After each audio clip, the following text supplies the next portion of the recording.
వాళ్ళకైనా న్యాయం జరగాలి కదా. వాడు ఆమెతోని ఉండడానికి వీళ్ళని ఎందుకు చంపిండు? ఆ అమ్మాయి వీడియో కాల్ చేసిందంట. వాడు ఏడుస్తే నోట్లో కచ్చిఫ్ పెట్టి మేముంటే అసలు మమ్మల్ని బయటికి వెళ్ళనియాడు, డోర్ వేసేస్తాడు. ఆమెనే కావాలి అని అంటుండే. అసలు ఈ విషయంలో ఆ టైంలో దీని మీద ఏమైనా గొడవలు జరిగాయి? దొరికినా కానీ నేను పోలేదని చెప్పి అతను అబద్ధాలు చెప్పి మళ్ళీ మా అత్తమ్మని కొట్టేవాడు చాలా. హైదరాబాద్ పర్యావరణ ప్రాంతమైన మూసాపేటలో ఒక దారుణం జరిగింది. వరంగల్ జిల్లా నర్సంపేట డివిజన్ పరిధి చంద్రపేట పదర్చింతల్ తండాకు చెందినటువంటి స్రవంతిని కట్టుకున్న భర్తే విషమిచ్చి చంపి దాన్ని ఒక ఆత్మహత్యగా చిత్రీకరించడం జరిగింది. ఎట్టకేలకి ప్రవీణ్ నిన్నటి రోజు పోలీసులకి లొంగిపోవడం జరిగింది. ప్రస్తుతం మనం స్రవంతి స్వగ్రామమైన పదర్చింతల్ తండాలో ఉన్నాము. అయితే స్రవంతి బతుకు తెరువు కొరకు ఇక్కడ స్రవంతి ప్రవీణ్ వాళ్ళ బతుకు తెరువు కొరకు వాళ్ళ హైదరాబాద్కి వెళ్ళిన క్రమంలో అక్కడ హోటల్ నడుపుకుంటూ దైనందిన కార్యక్రమాలు జరుపుతున్నారు.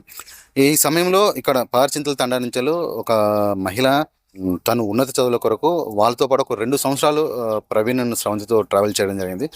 ప్రస్తుతం ఆ మహిళ మనతో పాటు ఉన్నారు. అసలు వాళ్ళ అన్యోన్య జీవితం అంటే వాళ్ళ వివాహ జీవితం ఎలా ఉండేది, వాళ్ళ మధ్య ఏమైనా గొడవలు ఉన్నాయా, అసలు ఎలా వచ్చింది, ఒక ప్రత్యక్ష సాక్షి కూడా అని చెప్పుకోవచ్చు.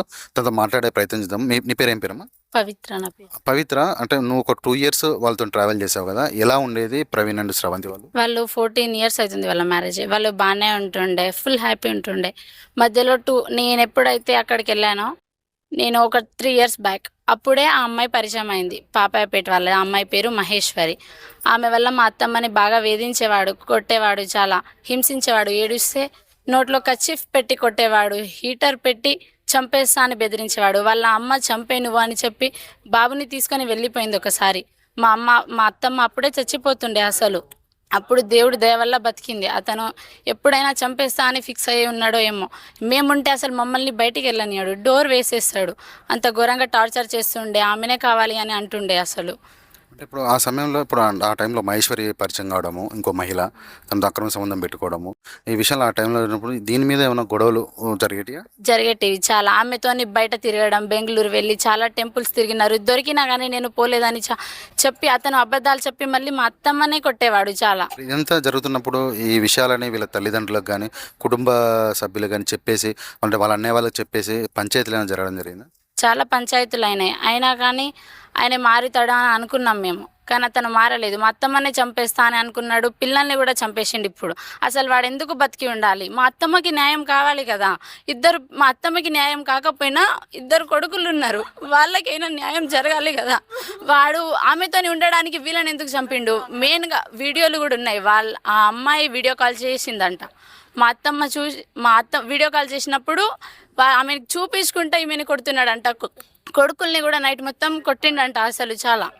అంటే ఇప్పుడు ఆ 2 పిల్లలు కదా, ఎంత వయసు ఉంటుంది, ఏమేమి చదువుకుంటున్నారు 2 పిల్లలు, వాళ్ళ పేర్లు ఏంటి? పెద్దోడి పేరు కార్తిక్, అతను ఇప్పుడు 6th క్లాస్ చదువుతుండు, శ్రీ చైతన్య స్కూల్.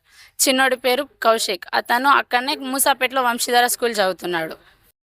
అల్లారు ముద్దుగా 2 కొడుకులు, 2 పిల్లల్ని, అంటే కట్టుకున్న భార్యని, కన్న బిడ్డలనే చంపే ప్రయత్నం చేశాడు ప్రవీణ్.